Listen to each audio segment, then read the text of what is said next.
Hello guys, Tonton is here today and I'll do the review of the Transformer Bumblebee's helmet piece from Killer Body, which is a collab with Hasbro. So they made a wearable size helmet of Bumblebee, which is really cool with all the LED units and the voice control. And let's get into the details. First we have the box, and as you can see we have a matte black finish here with the Autobot logo on the shinier form of paint, which is really nice. Of course we have the Hasbro logo here, and this is a Killer Body. Unfortunately this is the Chinese version, so it will only recognize Chinese voice. The English version, I hopefully that they will release it later. So let's spin the box. Here we have the same texture as you can see. It's a little bit hard, but it's Transformer and Bumblebees in two, with the mask and without the mask. I hope you can see it. I will bring in the photos later so you can see it. Turning other sides, we have some product information, sadly in old Chinese. Nothing too spectacular except for the sticker over there, the Autobot sticker here. And the last is the same one here, still the face of Bumblebee. And that is for the box. Let's get onto the helmet itself. Open up the box. First we have the Bumblebee's helmet, and I will come into that later. We also have this instruction, sadly in old Chinese. Like I said, this is supposed to be the Chinese version of the helmet itself. We have something, I believe this is like a warrant, so they can fix your helmet or something. And finally we have a charging cable. This is the micro USB cable, so it will be compatible with all other devices. That's it for the accessories. Now here we come to the head itself.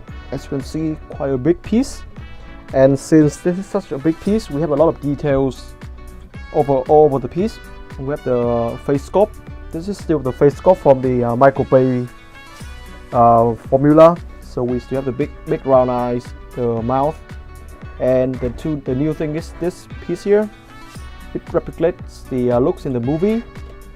Turn around in the back, we also have some mechanical details here, and this will be the joint for opening up the helmet itself. And up to the top we have the Autobot logos here, which is really nice. And we have this two piece which we can flip it up like that, so he looks like a bee, which is really nice.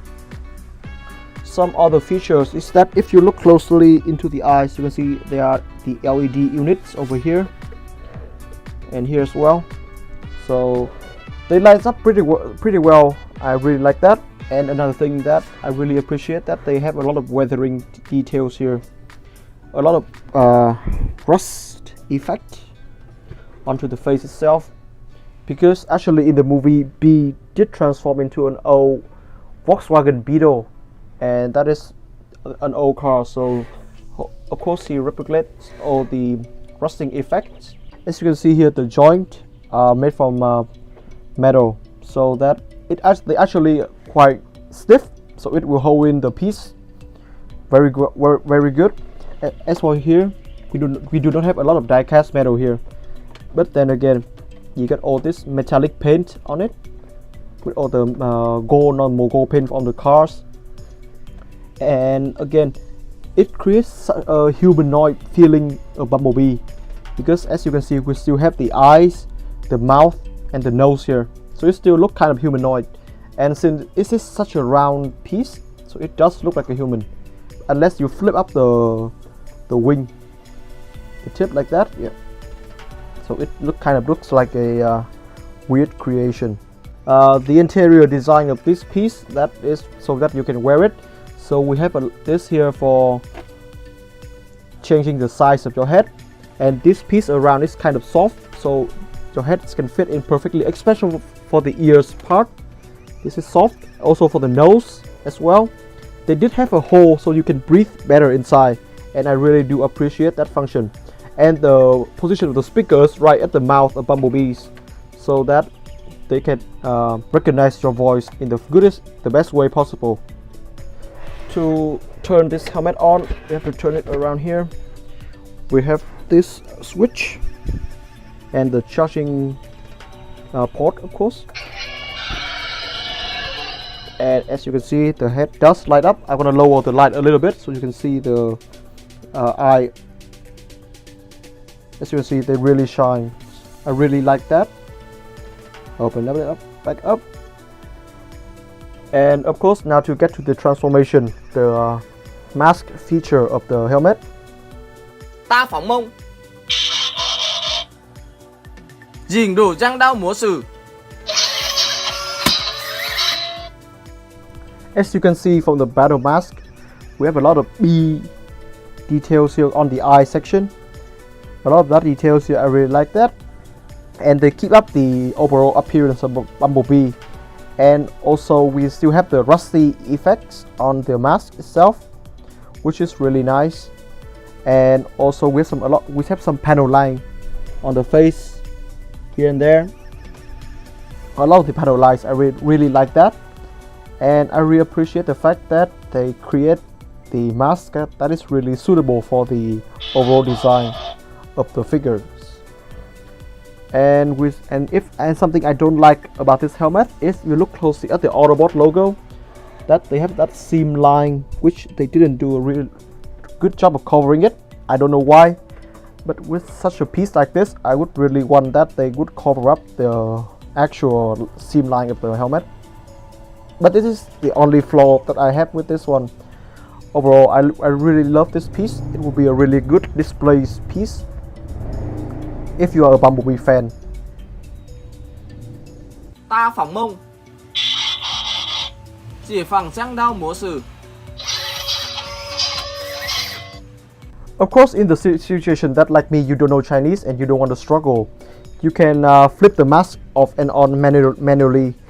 First, you need to turn off the switch, because that is the mechanism, and then you can just open it up like that and flip out the mask and close it back like so. Because what the switch actually does, it turn on the locking mechanism of the whole mask. So if you turn it off, you can do it manually, but if you turn it on, don't do it, because you will break it. And to put it back, you just open it up like that, and now you see it's locked into place, so you cannot remove it manually. But if you turn it off like that, you can actually open up the head and flip the mask back on like so. That is how you do it manually if you don't know Chinese like me. As you can see here, there's a speaker, so you just turn it on. I have my friends doing it with me now, because this is such a big piece, and I'm gonna look for it on my phone. So let's see if we can connect it. It's still looking for it. Okay, so as you can see, it shows up as a KBTFH, so Killer Body Transformer or something. Connected. So it connected quite easy. I'm gonna try to play some music now. Okay, so I'm gonna play the Tauntaun review video clip here. And this is my review of the Joker. See how it goes. My bad if the connection is kind of slow. Here we go. Not really impressed with this head. What I'm really impressed is the other head, which I'm going to show you now. So the sound quality is okay for such a piece like this, with nothing too major here. So just like a glimpse of you how the sound actually is. The Joker. And this is the comparison with the Optimus Prime Hasbro helmet version. And as you can see, the difference here, despite that the Hasbro version that has a lot of details overall, but it still looks like and feels like a toy for children, because you still don't have a lot of paint, and the color of the plastic is kind of cheap, and the horn section is hollow. This is hollow inside. And as for Bumblebees, as you can see, this is clearly a collectibles piece, so they have a lot of cares of it. They have paint, they have LED unit, they have sound, and they have the weathering effects. This is show the difference between two versions, and I really appreciate that the Body Killers has done a really great job of bringing us this piece, and I do hope that they're gonna bring us an Optimus Prime piece in the future. But then again, before that, I really hope that they're gonna release a English version of this helmet, so I can sell this and play with my English version, which I'm definitely gonna buy in the future. And that is my review of the Killer Body Bumblebee wearable helmet. I hope you enjoyed this video, and if you like this video, please give it a like and a share, and also subscribe to me on YouTube. Also follow me on Instagram, that's where I do most of my updates and everything. The link to my Instagram is in the description below. So I'll see you guys later, okay? Ton out.